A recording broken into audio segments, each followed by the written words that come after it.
سلام دوستان، به چنل من خوش اومدید. امروز قراره که با هم دیگه دامن تنگ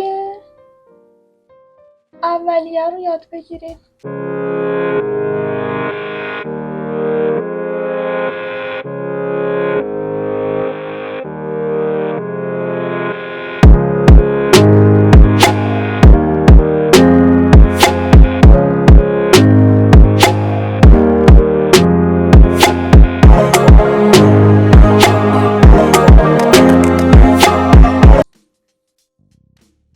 طول و عرض دامن رو حساب کنیم.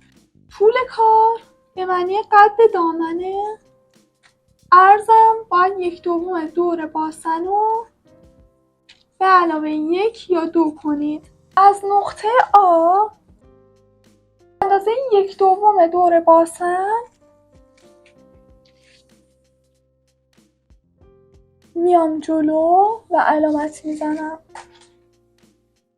برای طول کارمم به اندازه قد دامن میام پایین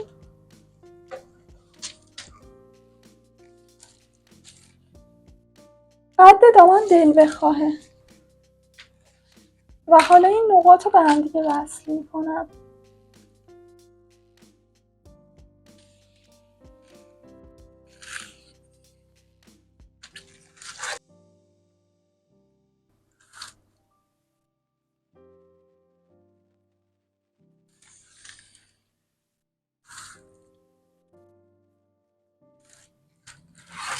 اینم از کادر اصلیمون. نقطه آ، اینجا رو میزنم بی، اینجا رو میزنم دی، اینجا رو میزنم سی، میذارم دو نقطه آبه. هر چقدر که بود وسطش رو علامت میزنم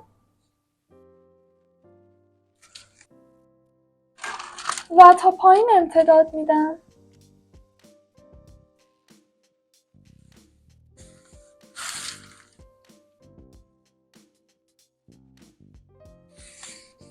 نقطه M، اینجا هم میذارم N. این سمت کارمون میشه الگوی جلو، این قسمت هم میشه الگوی پشت. من از نقطه آ به اندازه بلندی باسن میام پایین علامت میزنم. اون سمت هم همینطور.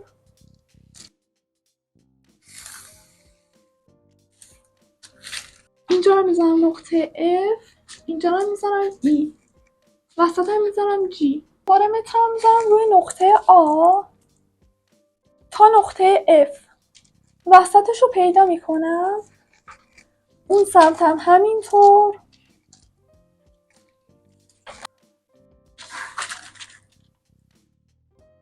و دوباره یه خط میکشم. این خطه میشه خط باسن. این خط باسن کوچیک میشه و این خط بالایی هم میشه کمر. من روی الگوی جلو از نقطه M 2 سانت میام جلو. این نقطه که میذارم نقطه K به G وصل میکنم. از نقطه K تا B مترمو میذارم و به 3 قسمت مساوی تقسیمش میکنم. بازم متر رو میذارم. هر نقطه‌ای که به B نزدیکتر اون میشه اصلیه. میذارم H. نقطه H حدودا 9 یا 12 سانت میام پایین.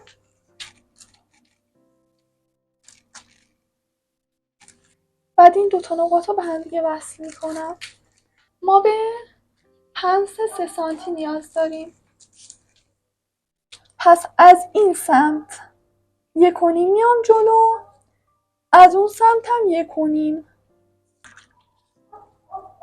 دوباره به اینجا صفرش میکنم.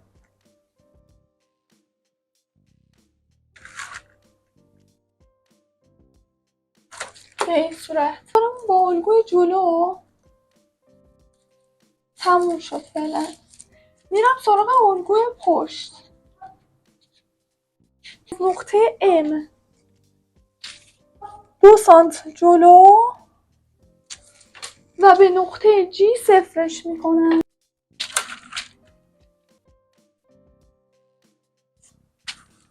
به این صورت اینجا میذارم نقطه I. روی نقطه A 2 سانت میام جلو و به نقطه F صفرش میکنم.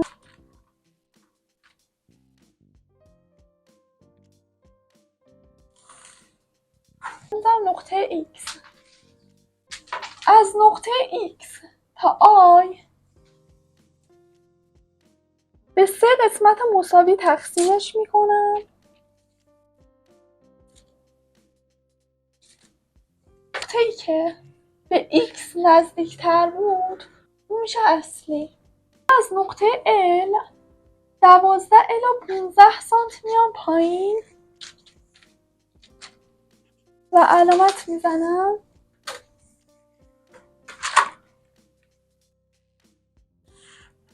باید روی الگوی پشت پنس 3 سانتی داشته باشیم. من دوباره متر رو میزنم روی نقطه L، 1.5 این سمت، 1.5 اون سمت و به این نقطه صفرش میکنم.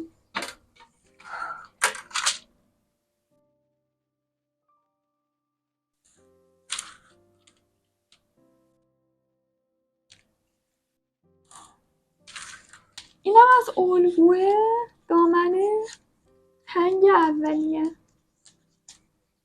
واسه قیچی کردنش شما باید این خط رو تا اینجا قیچی کنید. از بالا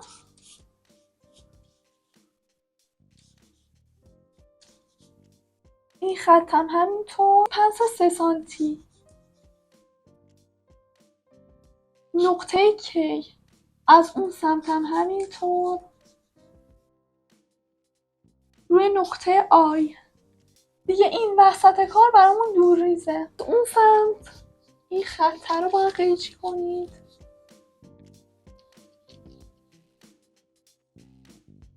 این پنستون رو باید خالی کنید داخلشو، یعنی فقط این دوتا خطا قیچی میشن تا به اینجا.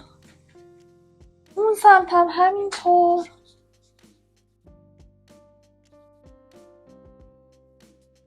وسط دیگه خالی میشه.